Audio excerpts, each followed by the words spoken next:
నమస్తే, welcome to our channel. నేను అంకిత. కరకట్టని కూల్చివేయాలని కొందరు భావిస్తున్నట్లు సీఎం చంద్రబాబు నాయుడు గారు తెలిపారు. అయితే కరకట్టకి గండి కొట్టి ప్రభుత్వాన్ని ఇరుకున పెట్టాలని కొంతమంది భావిస్తున్నారని ఆయన తెలిపారు.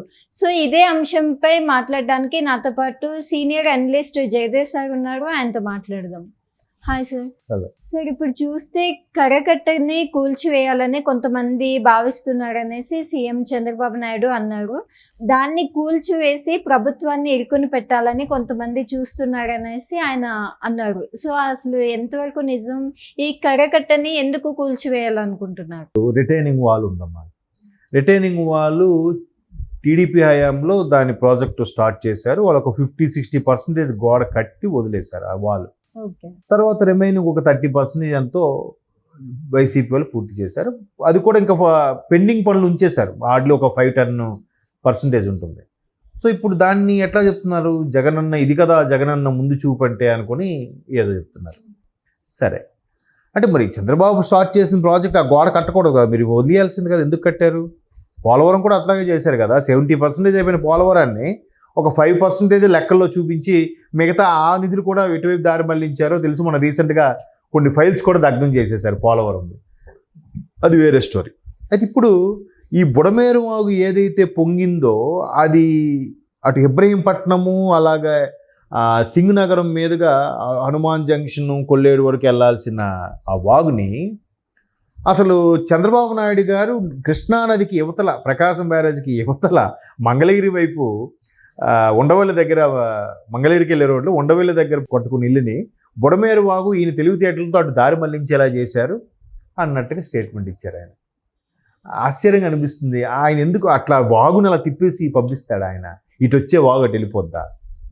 అంటే ఎలా చేసినా వీళ్ళు ప్రజల్లో అరే ఈయన ఎంత వరదలు విపత్తులు వచ్చినా ఈయన మోర్ దాన్ 4 days నుంచి ఆ వాళ్ళ దగ్గరే ఉండి ఎంత సమీక్ష నిర్వహించి రేయింబవళ్ళు తిరుగుతూనే ఉన్నాడంటే, నిన్న కూడా పొద్దున్న రైలు ట్రాక్ నుంచి పక్కన నుంచి వెళ్తుంటే సడన్గా ట్రైన్ వచ్చిందంట, సైడ్కి ఇట్లా నిలబడ్డారు, ట్రైన్ వెళ్ళిపోయిందంట.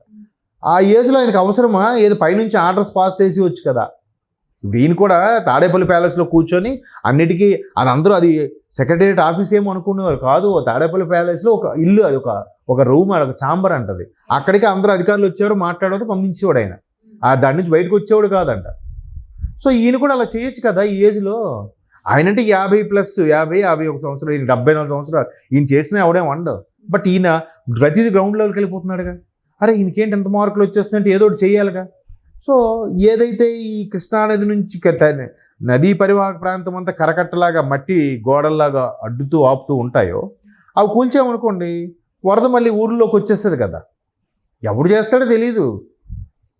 మేబీ వీళ్ళు చేయిస్తారా, లేదు కృష్ణ వరద ఎక్కువైపోయింది అందువల్ల కరకట్ట కూలిపోయిందని కూడా చెప్తారేమో.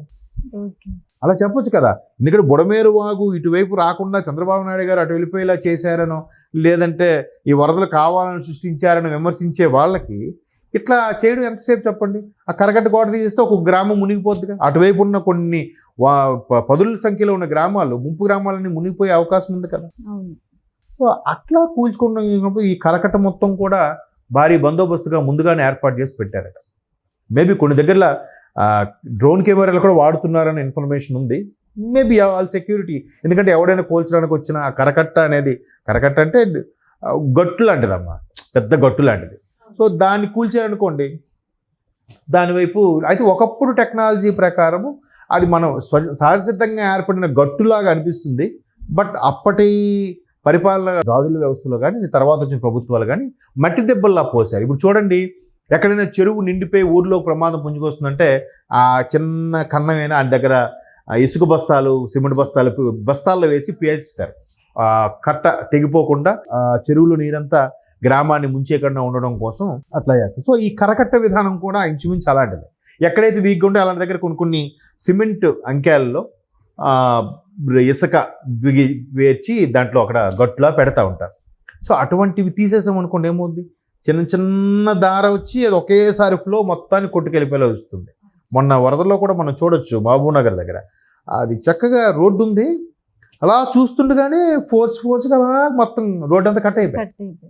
సో అట్లాగా ఒక్కసారిగా ఫ్లో వచ్చినప్పుడు ప్రకృతి వైపరీత్యాలకు ఏం ఆపగలుగుతారు? ఎవరూ ఆపలేరు. మానవుడు మేధస్సుతో ఎన్నైనా చేయగలడు, కానీ ప్రకృతి వైపరీత్యాలని మాత్రం ఆపలేడు. అవి రాకుండా వచ్చిన తర్వాత తీసుకునే జాగ్రత్తల వరకు పాటించగలడేమో. సరే, అక్కడ ముందుగానే గెస్ చేసి వేరే దగ్గరికి తరలించగలడేమో మనుషుల్ని, కానీ ఆ ప్రకృతి విపత్తుని మాత్రం ఆపలేరు. భగవంతుడి శక్తి ఇవ్వలేదు ఎవరికి కూడా. సో అట్లాగే ఈ కరకట్ట అనే దాని మీద ఎక్కడికక్కడ బందోబస్తు పెట్టి జాగ్రత్తగా ఉంచారు. ఎందుకు ఉంచారు? ఎవరైనా అవ్వచ్చు. ఖచ్చితంగా ప్రభుత్వం మీద రాళ్ళు రువ్వేది, బురద జల్లేది ఎవరు? ఖచ్చితంగా ప్రత్యర్థి పార్టీయే. ప్రతిపక్ష పార్టీ అని కూడా అనలేను, ఎందుకంటే ఆ ప్రతిపక్ష హోదా లేదు కాబట్టి. సో ప్రత్యర్థి పార్టీ వాళ్ళే చేయొచ్చు మేబీ. లేదా అక్కడ స్థానికంగా ఉండేవాళ్ళు, అమ్మ ఈ టీడీపీ సర్పంచ్ వీడు బాగా హెల్ప్ చేస్తున్నారు ప్రజలకి, వీడు మార్కులు వచ్చేస్తున్నారు, మన దగ్గర గండి కొట్టేస్తే మొత్తం ఆడికి సపోర్ట్ చేసిన వాళ్ళందరికీ తిక్క కుదురుద్రా అనుకునే వాళ్ళు కూడా ఉంటారు. అట్లాంటి శాడిస్ట్ నాయకులు కూడా ఉన్నారు, లేకపోలేదు.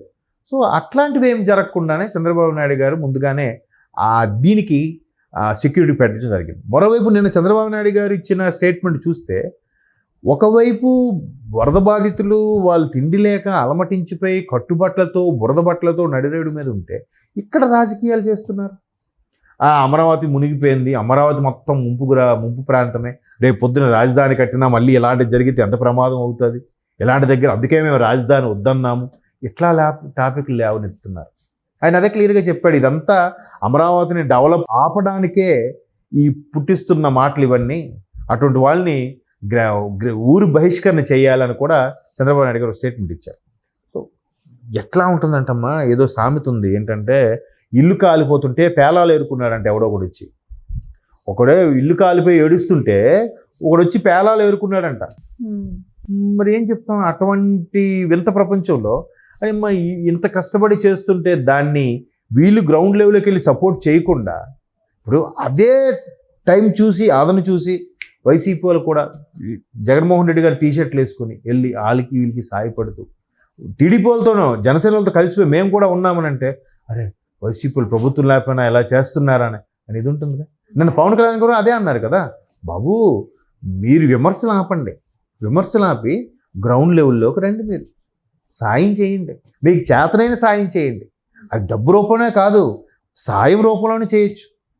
తరలించడం, ముసలి ముతక వాళ్ళని ఎత్తుకొని తీసుకెళ్ళడం, వాళ్ళకి అవసరమైనవి ఎవరో కొనిపిస్తే వాళ్ళు అందించడం, ఇది కూడా సాయమే కదమ్మా. నువ్వు డబ్బులే పెట్టక్కర్లేదు, వాళ్ళకి రీచ్ అయ్యేలా చేయడం కూడా సాయమేగా. అట్లాంటివి చెయ్యండి. సినీ తారలు అందరూ కూడా ముందుకు వస్తున్నారు, మీరు ఎందుకు రారు అని పవన్ కళ్యాణ్ గారు ప్రశ్నించారు. అది కూడా మంచి ఆహ్లాదకరమైన విమర్శే. దాంట్లో బూతులు పర్సనల్గా వెళ్ళిపోయి ఫ్యామిలీ ఎక్స్ట్రీమ్ లెవెల్కి వెళ్ళిపోయి మాట్లాడలేదు కదా. అది చెయ్యాలి, కానీ అమ్మ వీడు ఇంకా ఇబ్బంది పెట్టడం అలాగా, ప్రకృతి వైపరీత్యాలను కూడా వీడు అడ్వాంటేజ్గా వాడేసుకుంటున్నాడు, ఎంత చేసినా ఇడిగే పేరు వచ్చేస్తుంది అని అక్కసుతో తట్టుకోలేక కరకట్టును కూడా కోల్చాలని ఒక దుర్మార్గపు ఆలోచన కూడా చేశారంట. అది ముఖ్యమంత్రి స్థాయి వరకు వెళ్ళిందంటే ఇంటెలిజెన్స్ రిపోర్ట్ రాకుండా ఆయన పని చేస్తాడు. ఎక్కడో ఈ టాపిక్ వచ్చింది. సో ఇంటెలిజెన్స్ వాళ్ళు రిపోర్ట్ ఇవ్వడం, ఈయన దాన్ని భద్రంగా ఉంచడం, ఇవన్నీ సెక్యూరిటీ పెంచడం అనేది జరుగుతుంది. మొత్తం మీద సేఫ్గా ఉన్నారు. ముఖ్యమంత్రి, మళ్ళీ అదే చెప్తున్నా, ముఖ్యమంత్రి స్థాయి వ్యక్తి గ్రౌండ్ లెవెల్కి వెళ్ళి వర్క్ చేస్తున్నప్పుడు మిగతా అధికారులు ఎందుకు రాదు? యంత్రాంగం అంతా వచ్చేస్తుంది, అంతే కదా. అదే ఆయన హ్యాపీగా ఏసీ రూమ్లో కూర్చున్నాడు అనుకోండి, ఆయన ప్యాలెస్లో వెళ్తున్నారు సార్ ఎవడు ఎవరి మటుకు ఆఫీసులో ఉంటారు, అందరూ ఆర్డర్స్ పాస్ చేసేవాళ్ళు తప్ప గ్రౌండ్ లెవెల్లో దిగి పని చేసేవాడు తక్కువ. సో ముఖ్యమంత్రి దిగి పని చేస్తే ఆటోమేటిక్గా అంతా దిగుతారు. ఇప్పుడు అదే కనబడుతుంది మనకి. Okay, thank you sir.